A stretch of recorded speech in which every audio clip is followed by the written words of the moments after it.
Guys, man, I think UFC 310 might be real tricky, man. I feel like I'm getting tricked, and I don't know how to solve this puzzle. Now, guys, it's a lot of things that are playing the equation for me to make me feel this way that I'm getting tricked. Now, guys, reason one is that the main card just looks very uninteresting at all. Now, I don't know how Aljamain, Sterling, and Mozart Evloev don't make the main card, but that's one thing that was very interesting to me. Now, we're having this fight be a prelim fight, an early fight, so betting on that fight is just a little bit scary. Now, one thing I know is for sure, the fact that this is a prelim fight, I feel like these two dudes might just bring it on.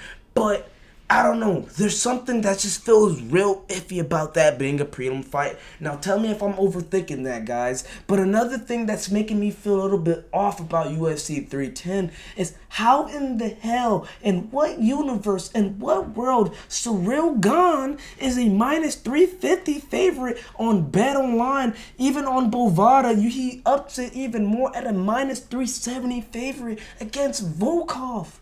In what world does he has? Like, I don't understand that, guys. Make me understand. Now, guys, I go ahead and look at my personal book, and I use Hard Rock Bet app. This is my personal betting app that I like to look at, and I'm starting to look at Alexander Volkov at a plus 260, and Ciryl Gane is a minus 400. You get no profit if you think Ciryl Gane wins this fight. Now, I was thinking another thing. Now, I was like, is there something going on that I'm missing? Is Volkov injured? Is there something that I'm missing? Because in no universe, this dude, Volkov, should be an underdog. In my opinion, I think Volkov should be the minus 400 favorite because this dude has been looking absolutely spectacular. And I love Ciryl Gane. I love the hype of Ciryl Gane when he first came out. But let's go ahead and look at the tale of the tape between these two dudes, guys. Because tell me if I'm tripping. You have the bigger 6'7". Now, being 6'7" and fighting is never a good combination that I like.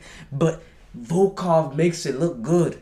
He makes 6'7" look good while fighting. He is 240 pounds going against 265, which is a little bit crazy. But like I said, this dude is 6'7". He carries his weight pretty good.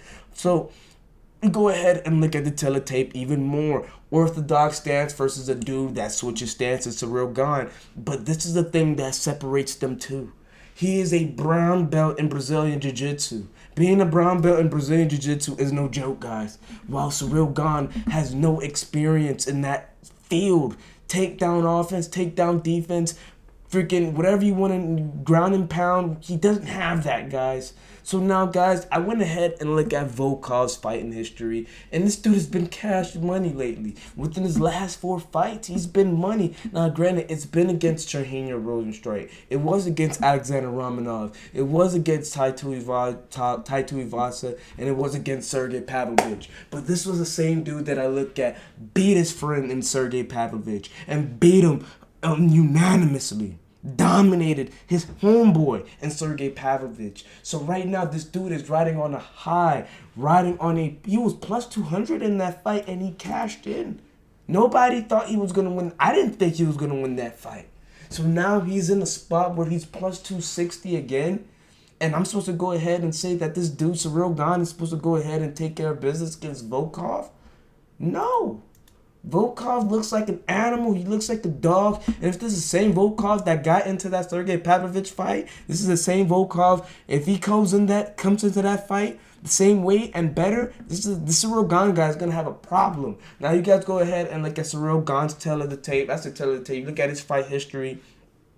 The only 2 hiccups he has is losing to Francis Ngannou and John Jones. Other than that, he's been beating everybody. But let's look at the last time he's fought, and guys, 460 days ago.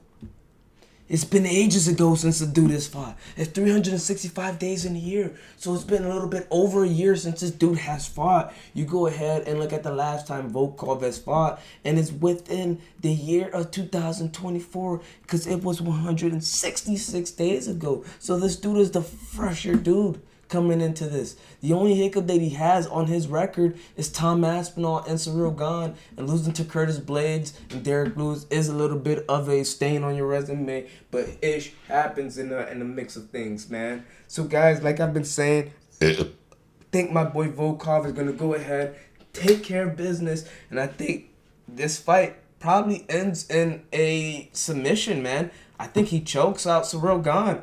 I really do. I think this is a submission finish type fight. He chokes out Ciryl Gane, guys. But tell me if I'm going crazy in the comments, guys. All in all, you already know the deal. I don't need to tell you to like the video, subscribe. It's your boy Freddy Sweater. And I'm out.